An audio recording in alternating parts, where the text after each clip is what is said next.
Welcome to Web Handling. My name is Dave Rysum. I am super excited to begin a new mini-series on cores.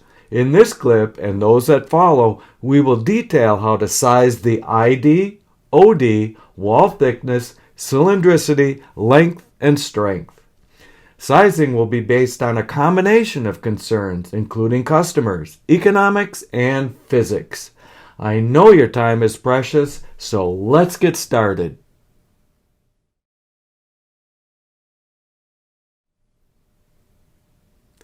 There are many places where you can learn more about cores. One resource is core suppliers. Another resource is some machine builders, particularly those who specialize in winders or unwinds or core shafts. Another great way to learn about cores, winding, and other must-know topics is by taking my award-winning and trademarked Web 101 course that has been taken by 5,000 students, just like you. Finally, for those who would rather learn by reading, we have lots to read. If you go to the free and easy Roysum library by Abbott Apps and type core into the search box, you will find more than 150 articles, columns, papers, and other published literature. With all of that, you would think there would be little need for a series on cores in my All Web Handling channel here on YouTube.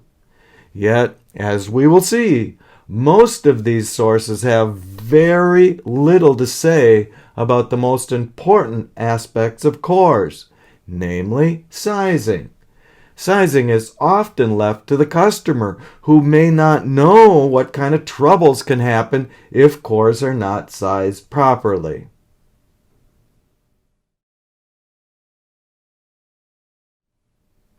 In most cases, the end-use customers of wound rolls will specify cores. It may be written in a purchasing contract, or it may be an unspoken, same as last time.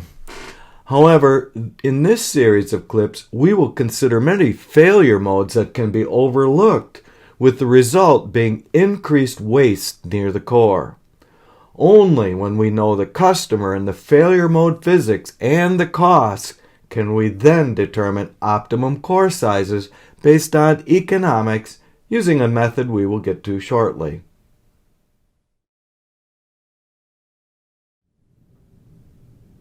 There are many troubles that can result if you let the customer determine core sizing. It often starts with just a hint of trouble in the core area related to sizing. Then the customer wants the same core, except the new roll will be twice as wide or twice as heavy. Or perhaps they will be running a larger roll diameter. Or they could be running the same geometries, but changed to a grade that has a lower MD modulus. As we learned in our Web 101 class, core crush is much more likely with a material that gets more stretchy. There is a world of difference in core crushing force between winding PE or PP and PET film. Or the customer may have a new machine that runs at a higher speed, and then we might risk resonance or other vibration problems that the old, slower machine did not have.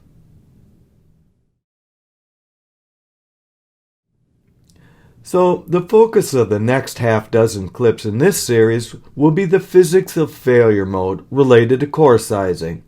These failure modes are strongly affected by length, ID, OD, wall thickness, cylindricity, strength, and other core factors.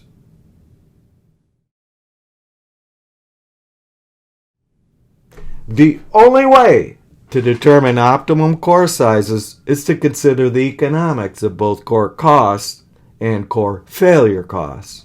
Those of you who follow my work will readily recognize how to apply optimization to many problems, including the core sizing examples given here. See my series on how to do optimization in my clips Web 201.56a through F. In this example, we will size core diameter only. Obviously, other parameters can be sized in a similar fashion. On the x-axis, we plot core diameter. On the y-axis, we plot system costs. The first curve we will plot is core costs. This is easy to do. All you have to do is ask your supplier what a 3-inch, 4-inch, 5-inch, and 6-inch core cost for a given length and wall thickness. Then we plot those points and draw a smooth curve through them. If we look at that purple core cost curve by itself with an eye to reducing raw material costs, we would be tempted to run some pretty small cores. But this would be a big oversight because we did not also consider the cost of core failure as a function of core size. So now comes the harder part, and that is to run a trial of several, perhaps 2 or 3 different core sizes. Document the total costs of waste, delay, and customer complaints that result that are related to core sizing. We will detail these costs in the next clip, so don't worry about what they are for right now. Just look at the principles. We will find that core failure costs increases as core sizes decrease, as shown in red. In fact, core failure must go to infinity, as almost no one can run pencil-sized cores. Only when we plot both costs on the same graph are we in a position to determine the optimum core diameter. We simply sum the total system costs of core and core-related failures. The optimum core diameter is the minima of that curve. For those of you who recall your calculus, this is not where the two cost curves cross, even though it'll be somewhere near there.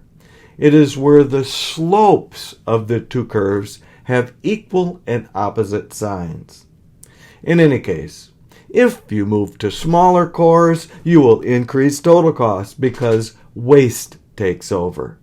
If you move to bigger cores, the optimum total cost will also increase, but this time due to core purchase cost. While this explicit form of sizing may be beyond what you need, the implicit version of this principle is an easy sanity check. If the cost of core area-related failure is much higher than core costs, then maybe you should consider bigger cores.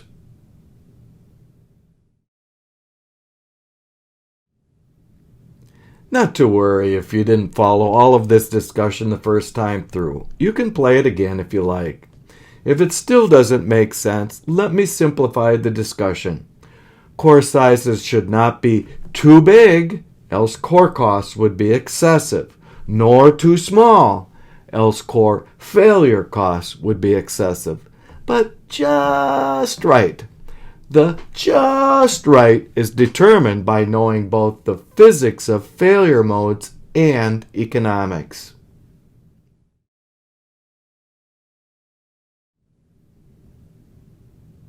Thank you so much for joining me in this problem solving and problem preventing series based on optimum core sizing.